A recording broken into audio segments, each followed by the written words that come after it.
Welcome to Read Between the Lines, a book podcast. I am your host, Molly Southgate, and today I'm interviewing Victoria Helen Stone. Hi there, how are you doing today? I am doing great. It's finally spring in the mountains. How are you doing? I am also doing great. It's a little gloomier over here where I am, but I'm looking forward to warmer weather this week. Yeah. So, can you tell me about your books? Yeah, I write this. This is my Bald-Faced Liar is my 10th suspense. I call my books emotional suspense because I really like to do deep dives into characterization, a really deep point of view. Because for me, as a reader, really getting invested in a character gets me invested in the danger of what's going on. Absolutely. Um, I've heard a lot of authors talk about like the plot versus character, and Mhm. which one that you pay more attention to. Could you share a little bit about how you approach that? Yeah, for me, every book, I say every book, most of my books start with a certain scene that just pops into my head. And then I start thinking about who is this person, wanting to get to know them. And sometimes it doesn't work out. I don't really ever come up with a story for this character that I've created. But ideally, I start thinking about this character, their backstory. I love backstory. It's my favorite part of brainstorming. And just digging deep into if somebody came from this past, for example, Bald-Faced Liar, she, as a child, participated in a satanic panic daycare trial. And I love podcasts and true crime and that kind of thing. And most often my question after I finish a story is, what happened to those people? What is it like to grow up having that happen to you? Or like, for example, a sibling went missing and was never found. What would it be like to be the child that's left? So yeah, that's really where I start with stories. And then I come up with like, what's the worst situation you could put that person into? I think that's fantastic. I love mystery novels and horror novels. And I think that it can be kind of a pitfall of the genre is that you don't always get to see what happens after. So Yeah, starting in that place of this is the after, and right. it's going to be a new situation is something so fascinating. Yeah.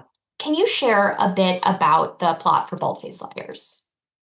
Yeah. So Bald-Faced Liar is about a woman named Elizabeth May who likes to spy on strangers, and she lies to everyone she meets basically about her name. Elizabeth is her name because I chose it because you can have Liz, Eliza, Beth, Betsy, Betty, Lisbeth. There's so many names. So for she tells herself she's not really lying to people because those are all nicknames of her real name. But so she is always protecting herself because that's a tool from her traumatic experience in childhood when she participated in a satanic panic trial, basically made up all these lies about people. So anyway, she's a traveling nurse. She moves from town to town every 6 months or so. So she can just sort of create this character so that people don't get close to her and people don't see the real her because she doesn't trust anyone, not even herself. So that all sort of comes to a screeching halt when a stranger begins infiltrating her life and exposing her secrets, and she doesn't have any idea who it is. Interesting. So, how did you approach this one? Like, what were some of the inspiration points for it with the Panic trial and everything? So my last book, Follow Her Down, was about a woman whose sister was kidnapped when she was little, and her brother gets really into conspiracy theories. Doesn't believe she's really dead, thinks this happened to her, this happened to her. So I did a lot of research into conspiracy theories and that kind of thinking. And I lived through the satanic panic trials of the 80s and 90s. But I was just sort of got reacquainted with that while I was doing research for my last book. And a lot of when I wrote Bald-Faced Liar and turned it in, like my editor kept saying, well, obviously this is far fetched. It couldn't have happened, talking about the trials in the 80s and 90s. And I kept going, no, this really happened. You can look on Wikipedia. This is how it happened. And she was going, yeah, but there's no evidence. Nobody would could be convicted with no evidence. I'm like, no, it actually happened. So, yeah. So anyway, I just started doing deep dives into like the Martin preschool case and other satanic panics. And that got me drawn into, like I said, what happened to those kids?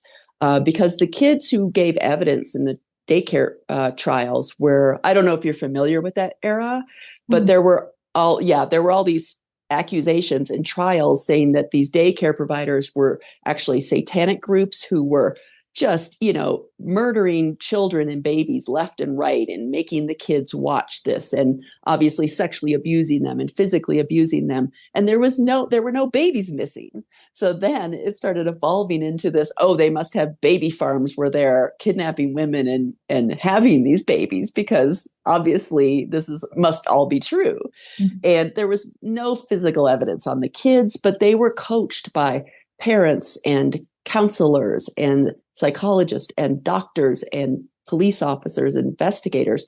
And I'm reading these accounts and thinking, these are 4, 5, 6 year old kids. Their memory is malleable. Some of them believe this stuff happened to them even as they get older. And what was that like for them to experience that kind of trauma, nightmares, and then to come to find out your parents and all these authority figures were lying to you and doing this to you? And how do you trust your own memory or these other people? Absolutely. And I think that kind of thing is so important to write about and bring up because a lot of people don't necessarily know about the cases that were going on Mm-hmm. and the trials and things. And I mean, it had such an impact on our culture and still does with how people view conspiracy theories and things like that. Right. And these satanic panic waves always return, right? Oh, Like in the 60s, it was the roving gangs of Satanists like Charles Manson. That really happened, but it was just that you could spot them anywhere after that, right? And then in the 70s, it got really like into The Exorcist and Rosemary's Baby, that kind of thing. So then it was just like there are demons in the world. And then there was, of course, heavy metal stuff, but how they're trying to lure children into Satanism or dark arts. I don't even know. And then Dungeons and Dragons, that kind of thing. And then now we have like Pizzagate, that, it just keeps yeah. coming back. Well, and now I feel like so much of it is either very political, like things like Pizzagate, or it's things where it's so like far-fetched, like celebrities. And Right. it's like Lady Gaga is not trying to demonically control your children. But that kind of stuff does stay Right. in your Or they're culture a lot. drinking children's blood because they want to live forever, that kind of thing. So yeah, it's this recurring fear that somebody is doing something to us as a society. Like society is changing. It's not like it was when we were kids. Who's doing this? Absolutely.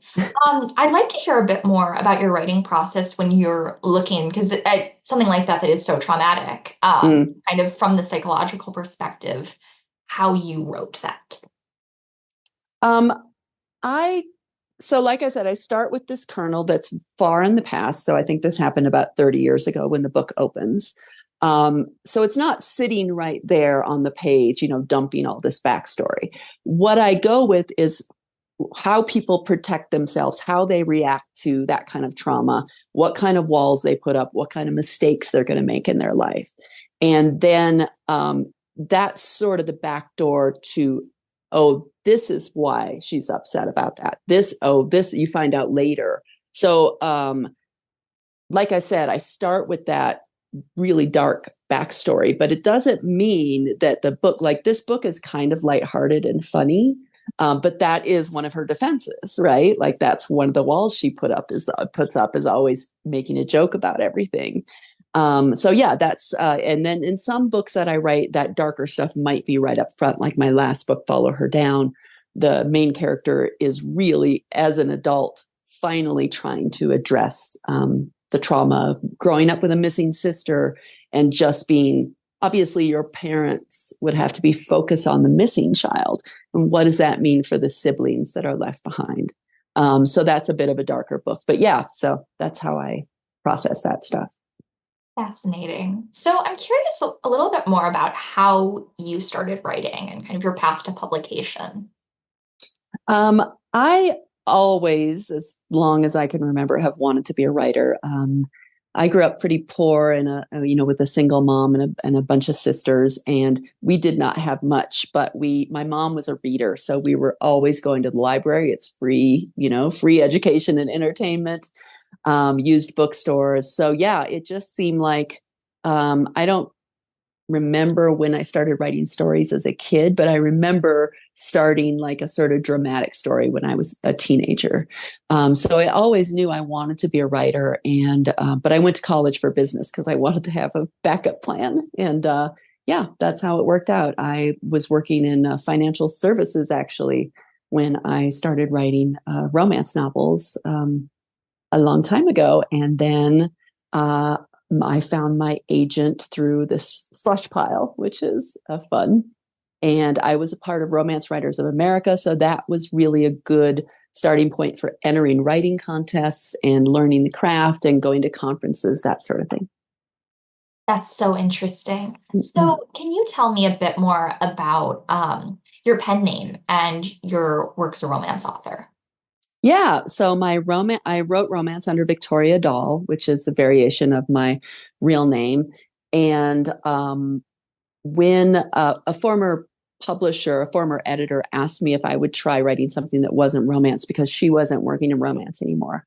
And I resisted for a long time. But when I finally started writing suspense, Victoria Helen is actually my real name. And my mom's first name is Helen. So I really wanted her to see her name on a book since she was the one that inspired all of my reading and writing. So that's why I use my middle name. And then Stone is a family name that sounded nice and hard for suspense writing. That is so beautiful. That's such an amazing way to like have your mom be a part of the process and to honor her through that. Yeah. So, for you, what are some of the similarities or major differences you find in writing suspense versus romance? I have always felt when I'm actively writing, I try not to read that genre because I don't want somebody else's stories getting in my head. Mhm. So when I was writing romance, my go to books were usually horror and suspense.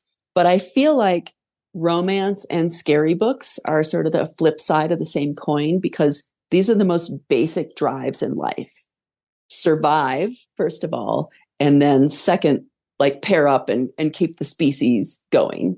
Obviously that's not true for everybody, but in general, those are the hierarchies, the most basic building blocks of humanity, right? Or animals in general, mammals, is to survive, not get killed, and settle down. So those, I always felt like those two things go hand in hand in tapping into those most basic drives for readers and humanity in general. Absolutely. How do you find that you approach the books? Do you approach them the same way when you're writing, or does it vary based on what genre or even what novel you're starting? Yeah, like I said, I've always been really in characterization, so that was true for romance novels too. A funny scene would pop into my head, and then I would build a whole book around that. Um, but the difference is with a romance, you can put these characters in terrible situations and they can act out and make mistakes, but they have to be redeemable. All of their actions have to be redeemable because you want these people to end up together and be happy at the end of a book. So there are certain lines that you cannot cross if you want people to be rooting for this relationship. When I started Suspense, I realized this is totally open ended. Like I can have this person do anything, break any laws, hurt other people in the name of getting out of this alive for themselves. So in a way, it was a little bit scary. Like you don't have these guide rails about how to go on this journey. But in another way, it was so freeing because like I can do anything with these people. Absolutely. This is from my own observation as a reader, so I'd be curious to hear your takes on this. But I've always felt too, like with suspense, you're kind of rooting for the person regardless because you want them to live. You want it to work out. You want it to, even when they're doing all of these things. There's kind of this when you just have one main character. But Yeah. in romance, a lot of times, if you don't write it exactly perfect with their relationship, people are going to want them to get together with the best friend or the other Yeah. characters. And there's always like someone else that they're going to choose. So you have to make the main relationship the ideal. Yes, you have to. And like I said, obviously they make mistakes. And in romance in particular, you want them to screw up, Mhm. so that they can address those issues in a mature, hopefully way. That's not always true, but but I love female characters that are complex and complicated. And when I used to write romance, I was kind of known for writing unsympathetic heroines, which to me, the women in my life that I love, the women in my family, my friends, everybody's all messed up in some way, right? Everybody has issues in life. And even if they make mistakes, even if they do the wrong thing, you love them and you still want a happy ending for them. You want things to work out. In romance, writing romance, you have to be very careful with that. I do not want perfect heroines. I want people that have real lives and real personalities. But a lot of times you get reviews that are like she doesn't deserve him. Mm. Um, and in romance is notorious for having like the men can make a lot can do a lot more in the story and make a lot more mistakes and still have people wanting them to end up with the heroine. There's a lot of like, she can fix them kind of thing. And nobody's going, oh, he can fix her, it'll be okay. So in writing suspense, it's fun to just like you said, you're rooting for that person to survive. You don't have to think they are the perfect character in order to hope that they don't get killed by the serial killer, right? So yeah, Definitely. there's a lot more leeway. And but yeah, I just love writing complex female characters. Yes, and it's something that we need more of in books, in movies, and everything. I think there needs to be more representation of this, especially to your point, like what you were saying about how the male characters can usually get away with a lot more. Um, Yes. I'm curious with how you approach female characters, though. Is it something that when you're starting, you're thinking consciously, I want to make her complex, I'm going to write in flaws, I'm going to this, or is that something that just sort of happens naturally as you write? Um, for me, coming up with the character, it just happens naturally. Like I said, we all have flaws, and all the women in our life have flaws, and we love them, and that's super interesting to me. A complicated person who's maybe not always consistent. Um, but so I that normally happens pretty organically, and then I immediately start the process of going, how can I signal that this person is likable and redeemable? And I will often try to throw in things that soften them up or reveal a little bit more about their motivations or their backstory about why they have these quirks. And then by the time I send the story to my editor, then I know they're going to come back and go, she seems a little bit mean or a little bit scattered or whatever. And then we work on more and more presenting this, like explaining, I guess, the complications and the complexity of the characters. Absolutely. I'm the same way. I always have to go back and make mine a little bit more likable as I have to as take I'm writing. I have to take out a lot of curse words. Yes, definitely. But I actually, with this book, with Bald Faced Liar, she is kind of weird and she has a strange sense of humor, but I have a strange sense of humor. So because she was supposed to be kind of weird, I could just throw all of that in there without filtering it too much. Love that. I was actually just about to ask you about how you use humor in your books. Because it's kind of like a mainstay of romance and of thrillers, even though you wouldn't Mm-hmm. necessarily think of them that way, where a lot of times because you are playing with genres, a lot of humor and joy can come from that. So I'd like to hear a bit about how you use that in your writing. Yeah, I have always written kind of two types of books, either a funny sort of a little more lighthearted or a more dark and serious book, just because I don't know. I think I would get bored writing the same sort of story all the time. But so for Bald-Faced Liar, there's a lot of humor in there. And I think it's kind of a signal that there's going to be, like I said, there's a lot of dark content, but if you start out with a lot of humor in the book, I think you're promising the reader a level of levity that's not going to make them too tense or drag them way down. Because I mean, I like reading a really dark, depressing, serial killer book, but sometimes you're not in the mood for that. Sometimes you need to pick me up. So I think if you're injecting a lot of humor into suspense, it's like I said, a bit of a promise that everything's going to be okay. Everything's going to work out. Because in suspense and thrillers, sometimes everything doesn't always work out, and there's going to be dead, a lot of, if it's a serial killer book, there might be a lot of dead women or, vulnerable people along the way. So yeah, I think humor is a nice antidote to that sometimes. Absolutely. So, do you remember what it felt like to finish your first book? I am not entirely sure that I do. Back when I finished my first book, it was probably 2001, 2002. And everything wasn't online. So it was like, I just put my head down, wrote this romance novel I thought everybody would love. It's never been published, by the way. And then you go, okay, now how am I going to get this published? And back then it was like reading romance readers of or Romance Writers of America magazines, looking up agent address. You would go to the library and get a book that had agents and what their addresses were and what they were looking for, 5 years ago when the book was written. And then you would just start sending out, paper copies of stuff. So it was a very long, drawn out process. And I don't really remember exactly that moment of finishing my book. I more remember okay, now we'll do this for a year. We'll try to send it out to people. Well, I'll reframe it. When did you consider any of your books done?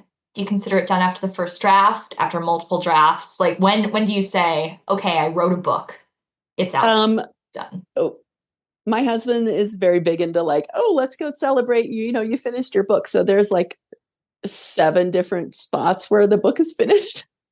So you finish the first draft. Hey, let's go celebrate.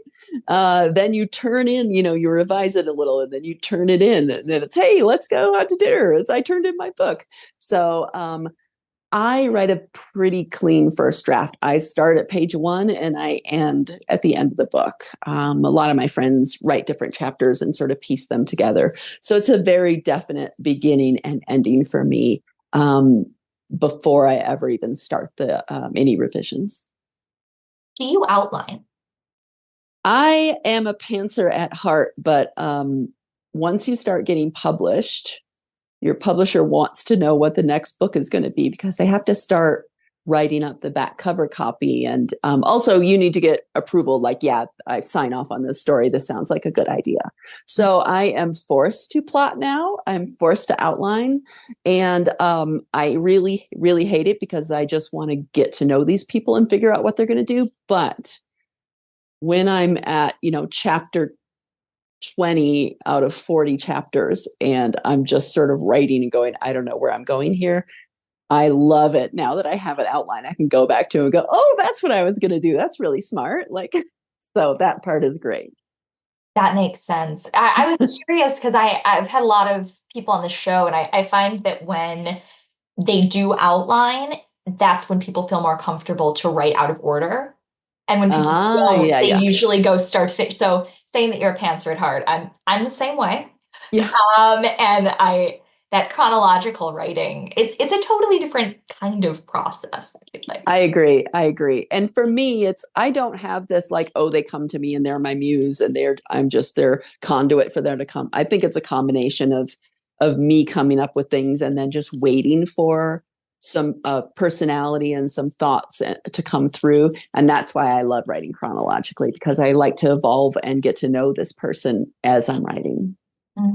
Absolutely. Now, do you do pre-work on the character's personality as well to kind of figure out some of like their backstory and personal history, or is that something that kind of gets revealed to you as you write? For me, it's pretty organic, but it depends. I have written books in the past where it's been a bit of a struggle, and it's more plot based. And then I sometimes do worksheets, character worksheets, and some books like The Emotional Wound Thesaurus. Have you ever heard of these, like character thesaurus books? I can't remember who they're by, but there's a great one called The Emotional Wound Thesaurus, which is like, if this person grew up in a household where their parent went to jail, here are some of the things that might be a typical reaction to that. Oh, It's really, really fun. And there's I things have to like, go buy a book after this. Thank you yes, for telling me about that. it's just, it's a fun, it's not necessarily something I go to for every book, but it's really fun to flip through and go like, how might a person react to being sent to jail? How might a person react if they were put in prison for something they didn't do, as opposed to what they did do? How might a person react if they grew up really poor, or what if they grew up really rich? That kind of thing. So it's a fun little exercise for a writer to read through. That is fascinating. Kind of in line with what we're talking about here, I'm curious, what is your favorite piece of writing advice? Either something that you've received or something that you like to give out to writers. One of my favorites is, I mean, this is really basic, but as a writer, when you meet people, you very often hear, "Oh, I've always wanted to write a book," or "I've always had this story in my head, but I don't know where to start." And I always just tell people, look, it is daunting, even as I think this is my 39th novel or novella that's been published. And it's daunting, even with that kind of experience, to sit down and you have 3 pages of a 350-page book. So I just tell people, if you write 1 page a day, just 1 page, you are going to have a full-length book at the end of a year. So it's just much easier to approach it that way, especially when you're starting out, I think. Absolutely. That's fantastic advice. I think sometimes when people say like, write this many thousands of words, it can feel a little overwhelming, but the 1 page thing is really good to hear. Yeah, and I count my work in pages. Like, I try to write 5 pages a day when I'm on a deadline. And look, a chapter break, that's a page right there.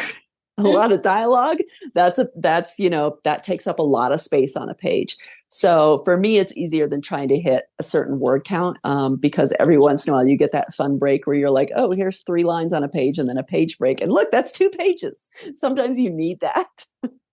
Absolutely.